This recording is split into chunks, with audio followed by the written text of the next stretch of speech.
Times don't fly too high. Be sure to keep the ground in sight. Fly forever if you keep it tight. Love the world but keep the sky on your mind.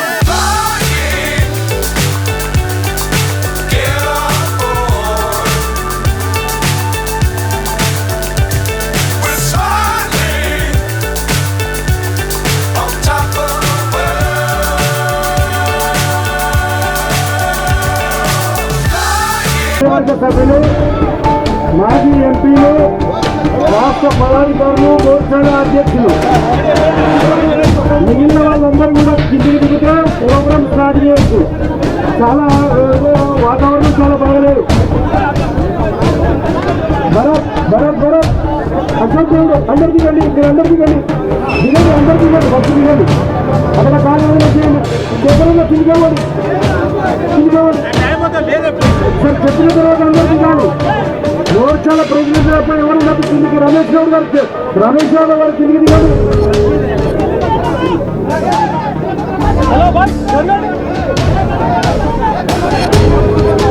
Bharat మాతాకి ఈ ముందున్నటువంటి వాళ్ళకు తీసుకున్నటువంటి line ఇబ్బంది అవుతుంది. పత్రిక వాళ్ళు తప్ప ఫోటోగ్రాఫర్లు తప్ప ఎవరు కూడా మన వాళ్ళు ఉండకండి.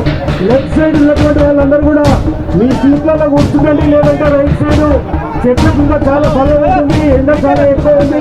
ఆ రోడ్డు మీద మేము నిల్చోలేరు కాబట్టి దయచేసి మీరందరూ కూడా రైట్ సైడ్ చెట్ల మీద వచ్చేస్తే మనం ఒక మీటింగ్ లో ప్రారంభం చేద్దాం.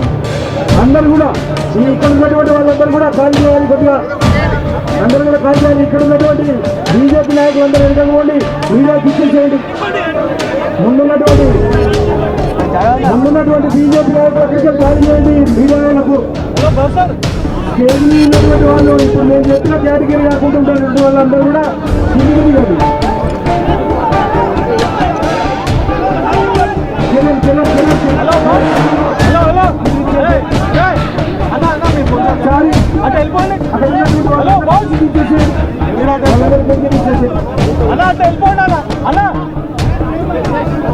మీరు ఇక్కడ కూడా దిగి దిగండి. మీకెవరు దిగచ్చే మరి ఏం చేస్తారు? దిగండి, దిగండి, దిగండి, ఇక్కడ దిగండి ప్లీజ్. మనం ఈరోజు నిరుద్యోగులు ఈ మహాధర్నా ఏదైతుందో రాష్ట్ర ప్రభుత్వం పేపర్ లీకేజీలలో సరిగ్గా స్పందించకపోవడంతో నిరుద్యోగ యువకులకి పెద్ద ఎత్తున నష్టం జరుగుతుంది. వాళ్ళ పక్షాన ఈరోజు మహాధర్నా నిర్వహించి వాళ్లకు న్యాయం జరిగేంత వరకు పోరాటం చేయాలని చెప్పేసి ఈరోజు మన రాష్ట్ర అధ్యక్షుడు బండి సంజయ్ కుమార్ గారు శంఖారావం పూరించబోతున్నారు. కాబట్టి మొట్టమొదట రాష్ట్ర అధ్యక్షుడు బండి సంజయ్ కుమార్ గారి ప్రసంగం ఉంటుంది. వారి ప్రసంగం తర్వాత జాతీయ నాయకులందరూ ప్రసంగాలు సాయంత్రం వరకు ఉంటాయి. ప్రసంగాలన్నీ కూడా సాయంత్రం వరకు ఉంటాయి. కాబట్టి మొదట రాష్ట్ర అధ్యక్షుడు మాట్లాడతాడు, దాని తర్వాత వరుసగా మన జాతీయ నాయకులు, రాష్ట్ర నాయకులు, మాజీ ఎంపీలందరూ కూడా ప్రసంగిస్తారు. కాబట్టి ఇక్కడ రైట్ కు మీరందరూ కాల్ చేయండి బ్రదర్, మీరందరూ కూడా కాల్ చేయండి. అడ్డం ఆ ప్రెస్ వాళ్ళకి అడ్డం ఉన్నది, కాల్ చేయండి. వెనకపోండి, వెనకపోండి, మా వెనకపోండి, వెనకపోండి, లేకుండా కూర్చుండండి, వెనకపోండి, కూర్చుండండి. నేను చెప్పిన వాళ్ళు కాకుండా పైన ఎవరంటే వాళ్ళు రావద్దు, వాతావరణం ఖరాబ్ చేయొద్దు, పేర్లు పెట్టి కిందికి దిగిపోండి అని చెప్పిన తర్వాత గౌరవంగా ఉంటుంది. కాబట్టి కేటగిరీకి సంబంధించినటువంటి రాష్ట్ర పదాధికారులు, అదేవిధంగా జాతీయ నాయకులు, మాజీ పార్లమెంటు సభ్యులు, మోర్చాల రాష్ట్ర అధ్యక్షులు వీళ్ళు మాత్రం పైన ఉంటారు. మిగిలిన వాళ్ళందరూ కూడా మన సీట్లలో మనం ఆసీనులు కావాలి.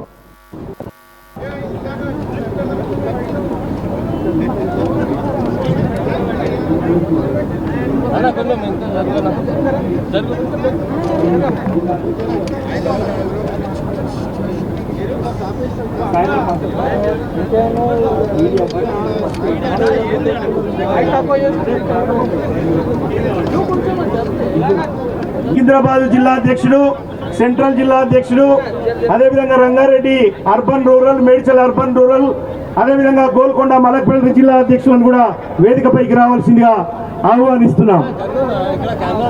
మొదట మరి ఈ దీక్షను సూత్రప్రాయంగా రాష్ట్ర అధ్యక్షులు గారు మాట్లాడి ప్రారంభం చేస్తారు. తర్వాత మన యొక్క నాయకుల అందరికీ కూడా ప్రసంగాలు ఉంటాయి. సాయంత్రం వరకు ఈ యొక్క ధర్నా కొనసాగుతుంది. కాబట్టి ఈ ధర్నాలో రాష్ట్ర ప్రభుత్వం ప్రతి వైఫల్యాన్ని ఎండగట్టి నిరుద్యోగులకు మద్దతుగా వాళ్లకు భరోసా నింపడం కోసం మన నాయకులందరూ కూడా ప్రయత్నం చేస్తారు. పెద్ద ఎత్తున తరలి వచ్చినటువంటి యువతి యువకులు, నిరుద్యోగ యువకులు, విద్యార్థులకి, బీజేపీ నాయకులకి స్వాగతం, సుస్వాగతం. మీ అందరికి స్వాగతం పలుకుతూ రాష్ట్ర అధ్యక్షుడు గారిని ఈ యొక్క మహాధర్నాను ప్రారంభించాల్సిందిగా కోరుతున్నాం.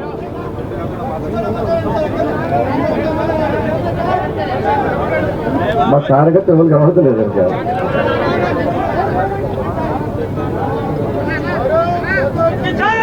భారత్ మాతాకి గట్టిగా నలనా. భారత్ మాతాకి, భారత్ మాతాకి జై శ్రీరామ్, జై శ్రీరామ్. రామ లక్ష్మణ జానకి వందే వందే వందే. నరేంద్ర మోడీ గారి నాయకత్వం, జేపీ నడ్డా గారి నాయకత్వం, అమిత్ షా గారి నాయకత్వం. అందరికీ నమస్కారం. వేదిక పైన పెద్దలు, ఇంత పెద్ద ఎత్తున తరలి వచ్చినటువంటి ఈటల రాజేందర్ గారు, జాతీయ కార్యవర్గ సభ్యులు, హుజాబాద్ శాసనసభ్యులు వాటి వేదిక రావాల్సిందిగా కోరుతున్నాను. అదేవిధంగా కొండ విశ్వేశ్వరరెడ్డి గారు, భారతీయ జనతా పార్టీ నాయకులు, మాజీ పార్లమెంట్ సభ్యులు, వారిని కూడా వేదిక మీద రావాల్సిందిగా కోరుతున్నాను. కొంచెం ప్లేసింగ్ అండి. వేదిక పెద్దలకు, విచ్చేసిన కార్యకర్త సోదరి సోదరిమణులకు, పాత్రికేయ మిత్రులందరూ కూడా హృదయపూర్వక నమస్కారాలు. మనందరికీ తెలిసిందే, ఈరోజు తెలంగాణ రాష్ట్ర వ్యాప్తంగా కాదు, దేశ చర్చ జరుగుతున్నటువంటి విషయం తెలంగాణ రాష్ట్రంలో ఈ మూర్ఖత్వం, ప్రభుత్వం యొక్క నిర్లక్ష్యం వల్ల, వాళ్ళ చేతగంతనం వల్ల టీఎస్పీఎస్సీ పేపర్ లీకేజ్ కావడం, దాదాపు 30 లక్షల మంది యువకుల యొక్క బతుకులు బర్బాద్ కావడం, దాని మీద ఇప్పటివరకు ముఖ్యమంత్రి స్పందించకపోవడం, ముఖ్యమంత్రి కొడుకు ఊసరు వెళ్ళి మాటలు మాట్లాడడం, తప్పించుకునే ప్రయత్నం చేయడం, నిందితులను కాపాడే ప్రయత్నం చేయడం, అసలు నిందితులు అరెస్ట్ చేయకుండా విచారణ జరపకుండా తప్పించే ప్రయత్నం చేయడం, ఇవన్నీ విషయాల మీద భారతీయ జనతా పార్టీ మొదటి నుంచి కూడా ఉద్యమాలు చేస్తూ ఉన్నది. గన్ పార్క్ దగ్గర ఏ తెలంగాణ ఉద్యమానికి స్ఫూర్తి, ఏ ప్రతి తెలంగాణ యువకుడికి ఇవాళ ఒక స్ఫూర్తి, ఒక ఆవేశం, ఆలోచన రగిలించినటువంటి గన్ పార్క్ దగ్గర భారతీయ జనతా పార్టీ ఆ రోజు 2 గంటల పాటు దీక్ష చేసి, దాంతోపాటు అన్ని అసెంబ్లీ కేంద్రాల్లో దీక్ష చేయడం, అన్ని జిల్లాల్లో ఆందోళన కార్యక్రమాలు చేపట్టడం, తెలంగాణ రాష్ట్ర వ్యాప్తంగా నుండి నిరాశ నిస్పృహ యువతకు ఒక భరోసా, ఒక ఆత్మ విశ్వాసం కల్పించే విధంగా, ఒక ధైర్యాన్ని కల్పించే విధంగా మీ కండగా భారతీయ జనతా పార్టీ ఉంటుంది. మీరు ఏ అగత్యాన్ని పాల్పడద్దు. వచ్చేది మన ప్రభుత్వం, వచ్చేది మీ ప్రభుత్వం. తప్పకుండా మీకు న్యాయమైనటువంటి మీ ఉద్యోగాలు మీకు ఇప్పించే బాధ్యత భారతీయ జనతా పార్టీది. నెక్స్ట్ వచ్చేది మన ప్రభుత్వం, రామరాజ్యం. కాబట్టి తప్పకుండా జాబ్ క్యాలెండర్ రిలీజ్ చేస్తాం. మీరు ఆవేశపడాల్సిన అవసరం లేదు. మీ భవిష్యత్తు నాశనానికి కారణమైనటువంటి ఈ దారుణ సంఘటన విషయంలో ప్రభుత్వం మెడలు వంచేదాకా వదిలిపెట్టే ప్రసక్తి అని చెప్పి ఇవాళ రాష్ట్ర వ్యాప్తంగా ఉద్యమిస్తున్న భారతీయ జనతా పార్టీ కార్యకర్తలు ఉద్యమిస్తున్న తీరు మనందరికీ తెలిసిందే, మీ అందరికీ తెలిసిందే. దీనికి ప్రధాన కారకుడైనటువంటి బాధ్యత వహించినటువంటి ఐటీ శాఖ మంత్రి కేసీఆర్ కొడుకు ఎట్టి పరిస్థితుల్లో రిజైన్ చేయాలి, రాజీనామా చేయాలి. లేకుంటే ఆయన మెడల్ పట్టి బయటికి నూకాలని చెప్పి భారతీయ జనతా పార్టీ ఈ రోజు డిమాండ్ చేస్తూ ఈ దీక్ష ప్రారంభించింది. సిట్టింగ్ జడ్జితో విచారణ జరపాలి. సిట్టింగ్ జడ్జితో విచారణ జరిపి అసలైన దోషులను తెర ముందెవడు తెర వెనుక ఎవడో వాళ్ళని గుర్తించాలి, వాళ్ళని కట్టకట్టాల వెనక్కి పంపాలి, వాళ్ళకు శిక్ష వేయాల్సిందే అని చెప్పి సిట్టింగ్ జడ్జితో విచారణ జరపాలని చెప్పి డిమాండ్ చేస్తూ ఈ రోజు ఈ మహాధర్నా ప్రారంభిస్తున్నాం. దాంతోపాటు దాదాపు చాలా మంది లక్షలాది మంది యువకులు కష్టపడి కూలీనాలు చేసుకునే కుటుంబ సభ్యులు నా కొడుకు డాక్టర్ కావాలి, నా కొడుకు ఆఫీసర్ కావాలి, నా కొడుకు ప్రభుత్వ ఉద్యోగం రావాలి, మమ్మల్ని పెంచి పోషించుకుని చెప్పి ఒక కళలు కనబెట్టి ఆ పేద ప్రజల యొక్క ఆశలు నిర్వీర్యం చేస్తూ అనేక మంది యువకులు కష్టపడి కోచింగ్ తీసుకొని అలా ఉద్యోగాలు రాస్తే ఎగ్జామ్స్ రాస్తే వాళ్ళ భవిష్యత్తును అంధకారం చేసినటువంటి సందర్భంలో ఇలా ఎవరైతే పరీక్షలు రాసినో ఆ యువత అందరు కూడా ₹1,00,000 భృతి ఇవ్వాలని డిమాండ్ చేయడానికే ఈ రోజు ఈ మహాధర్నా ప్రారంభిస్తున్నాం. సిగ్గుండాలే రాష్ట్ర ముఖ్యమంత్రికి ఇలా ఉదయం అందుకే లేట్ అయింది. మొన్న నేను లేనప్పుడు చూసి ఒక పార్లమెంట్ సభ్యుడు ఇలా పార్లమెంట్ లో ఉంటాడు, నేను లేని సందర్భంలో చూసి మా ఇంటికి వచ్చి లెటర్ అంటే పెట్టారు పోలీసు వాళ్ళు వచ్చి. ఈ రోజు మళ్ళా వస్తానని తెలిసి చెప్పారు. నేనే స్వాగతించిన రమ్మని చెప్పినా రా నీకోసం వెయిట్ చేస్తా. భయపడిపోయే పార్టీ భారతీయ జనతా పార్టీ కాదు, చట్టాన్ని గౌరవించే పార్టీ భారతీయ జనతా పార్టీ, రాజ్యాంగాన్ని నమ్ముకొని ముందు పోయే పార్టీ భారతీయ జనతా పార్టీ, ప్రజాస్వామ్యబద్ధంగా మెసులుకునే పార్టీ భారతీయ జనతా పార్టీ, దేశం కోసం ధర్మం కోసం కష్టపడి సమాజం కోసం ఈ తెలంగాణ రాష్ట్ర పేద ప్రజల కోసం కష్టపడి పనిచేసే పార్టీ భారతీయ జనతా పార్టీ. ఈ తెలంగాణ రాష్ట్రాన్ని కాపాడుకోవడమే లక్ష్యంగా ముందుకు వస్తున్న పార్టీ భారతీయ జనతా పార్టీ అని భావించే ఈ రోజు సిట్ అధికారుల ఆఫీసులు నేనే పిలిచిన, నోటీసు నేనే తీసుకున్నా.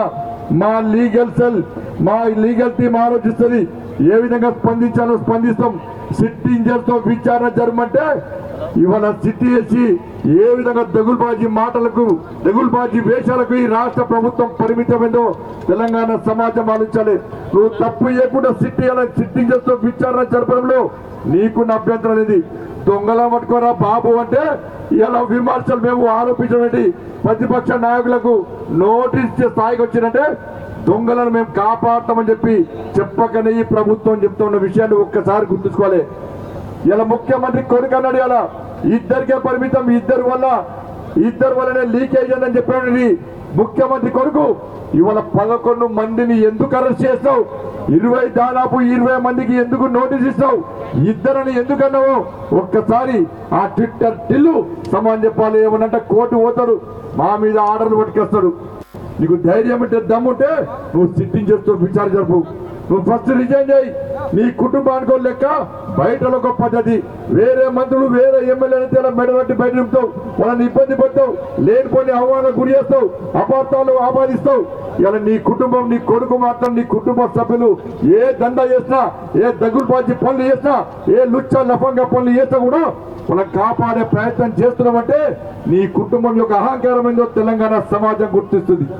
అందుకే సోదరులారా, ఈ తెలంగాణ రాష్ట్రంలో ఈ నియంతృత్వ పాలనకు వ్యతిరేకంగా, ఈ నయా రజాకర్ల పాలనకు వ్యతిరేకంగా, ఈ కుటుంబ పాలనకు వ్యతిరేకంగా, ఈ అవినీతి పాలనకు వ్యతిరేకంగా భారతీయ జనతా పార్టీ ఎప్పుడో యుద్ధాన్ని ప్రారంభించింది. అయినప్పుడు కూడా ఈ ప్రభుత్వానికి భయం వస్తలేదు. తప్పకుండా ప్రభుత్వానికి భయం ఏందో చూపిస్తాం. భారతీయ జనతా పార్టీ కార్యకర్తల దమ్మేందో చూపిస్తాం. ఈ తెలంగాణ రాష్ట్రంలో తెలంగాణ సమాజం యువకులంతా ఒక్కడైతే ఏ విధంగా గుణపాఠం చెప్తారో తప్పకుండా ఈ ప్రభుత్వానికి చూపిస్తాం. అందుకే మళ్ళీ డిమాండ్ చేస్తున్నా, ఈ విషయంలో టీఎస్పీఎస్సీ లీకేజ్ విషయంలో వెంటనే ముఖ్యమంత్రి కొడుకు వెంటనే రాజీనామా చేయాలి, లేకుంటే బర్తరఫ్ చేయాలి. ఈ సంఘటన పూర్తి స్థాయిలో ఈ సంఘటనపై సిట్టింగ్ జడ్జితో విచారణ జరపాలి. కష్టపడి చదువుకొని ఎగ్జామ్ రాసినటువంటి ఆ యువకులందరూ కూడా యువకులందరూ కూడా ₹1,00,000 భృతి చెల్లించాల్సిందే. ఆ డిమాండ్లతో ఈ రోజు భారతీయ జనతా పార్టీ రాష్ట్ర శాఖ ఆధ్వర్యంలో ఈ రోజు మహాధర్నా ప్రారంభించడం. 11 మంది యువమోర్చా కార్యకర్తలు జైల్లో ఉన్నారని ఇవాళ కూడా జైల్లో ఉన్నారు. 11 మంది యువమోర్చా రాష్ట్ర అధ్యక్షుడు భాను ప్రకాష్ తో పాటు ఇలా 11 మంది యువకులు జైల్లో పెట్టారు. చిన్న పసి పిల్లలు. నేను ఒక తమ్ముడు బాధపడుతున్నా, నాకు పసి పిల్లలున్నారన్నా. టీఎస్పీఎస్సీలో లీకేజ్ కి వ్యతిరేకంగా నేను ఉద్యమం చేస్తే నన్ను తీసుకొచ్చి నాన్ బెయిలబుల్ కేసు పెట్టి లోపలేసిరన్నా. నా కుటుంబం ఇబ్బంది పడుతుందన్నా, కానీ అయినా కూడా నేను పార్టీ కోసం పనిచేస్తున్న 30 లక్షల మంది యువకులు నాశనం చేసిన ఈ ముఖ్యమంత్రి కుటుంబానికి వ్యతిరేకంగా యుద్ధం చేస్తానని చెప్పి ఆ తమ్ముడు ఇలా గంటాపరంగా గర్వంగా చెప్తున్నారంటే భారతీయ జనతా పార్టీ కార్యకర్తల కమిట్మెంట్ ఏందో ఒక్కసారి తెలంగాణ సమాజం గుర్తించుకోవాలి. 11 మందిని నాన్ బెయిలబుల్ కేసు పెట్టారు. బెయిల్ రాకుండా కస్టడీ పేరుతోని ఆ పేరుతోని ఈ పేరుతోని వాళ్ళని ఇబ్బంది పెట్టే ప్రయత్నం చేస్తున్నారు. జైలు లోపల ఇబ్బంది పెడుతున్నారు, బయట ఇబ్బంది పెడుతున్నారు. ఇబ్బందులు భరించడానికి యువమోర్చా కార్యకర్తలు, భారతీయ జనతా పార్టీ కార్యకర్తలు సిద్ధంగా ఉన్నారన్న విషయాన్ని రాష్ట్ర ముఖ్యమంత్రి గుర్తుంచుకోవాలి. మాకు జైలు కొత్త కాదు, కేసులు కొత్త కాదు.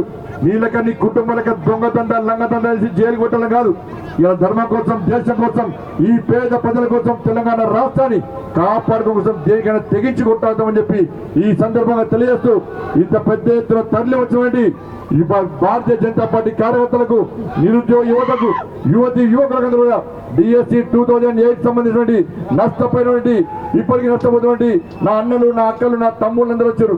వాళ్ళు కూడా ఈ సందర్భంగా హృదయపూర్వక స్వాగతం పలుకుతూ అన్ని university, Osmania university, Kakatiya university నుంచి వేలాదిగా తరలి వస్తున్నటువంటి నా అన్నలకు, నా తమ్ములకు అందరూ కూడా అదేవిధంగా పోలీస్ కానిస్టేబుల్ రిక్రూట్మెంట్ లో నా అక్కలు, నా తమ్ముళ్ళందరూ కూడా చాలా మంది ప్రభుత్వ బాధ్యులందరూ కూడా ఈ ధర్నాకి, ఈ మహాధర్నాకు మద్దతు తెలపడం, ఈ ధర్నాలో పాల్గొనడం చాలా సంతోషం. వాళ్ళందరూ కూడా హృదయపూర్వక స్వాగతం పలుకుతూ ఈ మహాధర్నాను భారతీయ జనతా పార్టీ చేస్తున్నటువంటి మా నౌకర్లు మాకు కావాలి, కేసీఆర్ కొడుకు నౌకర్ ఊడగొట్టాలి, మా నౌకర్లు మాకు కావాలని చెప్పి సార్ ఈ మహాధర్నాను ఇప్పుడు ప్రారంభిస్తున్నాం. సాయంత్రం వరకు జరిగేటువంటి ఈ మహాధర్నాలో అందరూ విజయవంతం చేయాల్సిందిగా మీ అందరికీ విజ్ఞప్తి చేస్తూ, కోర్టు ఉత్తర్వులను తూచా తప్పకుండా పాటించే party Bharatiya Janata party, court ఆదేశాలను శిరసావహించే పార్టీ భారతీయ జనతా పార్టీ. దానికి అనుగుణంగా సాయంత్రం 5 గంటల వరకు ఈ మహాధర్నాను కొనసాగిస్తాం. కార్యకర్తలు, నాయకులు, విచ్చేటువంటి నిరుద్యోగ యువత కానీ యువకులందరూ కూడా ఈ ధర్నాకు సహకరించాల్సిందిగా విజ్ఞప్తి చేస్తూ ముగిస్తున్నాను. భారత్ మాతాకి జై. మన సాయంత్రం 3 గంటలకు మాట్లాడతాం. వాళ్ళ రాష్ట్ర అధ్యక్షులు, సీనియర్ నాయకులు శ్రీ ఇంద్రసేన్ రెడ్డి గారిని మాట్లాడాల్సింది కోరుతాం.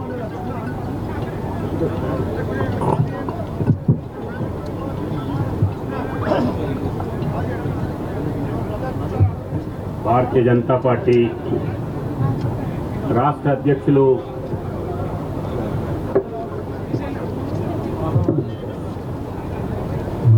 బండి సంజయ్ గారు, వేదికపై ఉన్నటువంటి భారతీయ జనతా పార్టీ సీనియర్ నాయకులు, ఈరోజు యొక్క నేనెంత సంపాదిస్తాను, నా కుటుంబం, నా పార్టీ వాళ్ళకి ఎట్లా లబ్ధి చేస్తాననేటువంటి ఆలోచన తప్ప రెండోది లేదని చెప్పి మనం చేస్తున్నాను. ఈ ప్రభుత్వం అధికారంలోకి వచ్చిన తర్వాత మొట్టమొదటిసారి ఈ యొక్క పబ్లిక్ సర్వీస్ కమిషన్లో జరిగినటువంటి ఎంప్లాయ్మెంట్, ఈ యొక్క ఉద్యోగాల్లో వాళ్ళకు సంబంధించినటువంటి వాళ్ళకు మాత్రమే ఉద్యోగాలు వచ్చినాయని చెప్పి కొంతమంది కోర్టుకు పోయినటువంటి విషయం వాస్తవమా కాదా అని నేను అడుగుతున్నాను. 2016లో జరిగినటువంటి ఈ యొక్క public service, Telangana public service commission ద్వారా జరిగినటువంటి ఏవైతే ఉద్యోగాలు ఉన్నాయో వాటి విషయంలో కోర్టులో కేసు రాకుండా ఎవరు అడ్డుపడుతున్నారని చెప్పి నేను ఈ సందర్భంగా అడుగుతున్నాను. చాలా స్పష్టంగా ఈరోజు సోషల్ మీడియాలో కేసులు ఎక్కడున్నాయి, ఆ యొక్క దీంట్లో ఎవరెవరు లబ్ధి పొందారు, వాళ్ళ నియోజకవర్గానికి సంబంధించినటువంటి వాళ్ళు, వాళ్ళ పార్టీకి సంబంధించినటువంటి వాళ్ళు ఏ రకంగా లబ్ధి పొంది ఉద్యోగాల్లో చేరారో స్పష్టంగా వస్తుంది. దానికి ఎందుకు సమాధానం చెప్పటం లేదని చెప్పి నేను ఈ సందర్భంగా అడుగుతున్నాను.